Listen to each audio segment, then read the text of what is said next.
करुणाकरलिङ्गं रावणदर्पविनाशकलिङ्गं तत्प्रणमामि सदा शिवलिङ्गं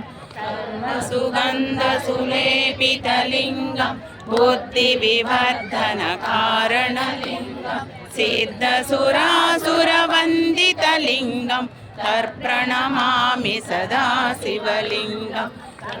महामणिभूषितलिङ्गं फणिपतिवेष्टितशोभितलिङ्गं दक्षसुयज्ञविनाशकलिङ्गं तत्प्रणमामि सदा शिवलिङ्गं कुङ्कुमचन्दनलेपितलिङ्गं पङ्कजहारसुशोभितलिङ्गं सञ्चितपापविनाशकलिङ्गं तत्प्रणमामि सदा शिवलिङ्गं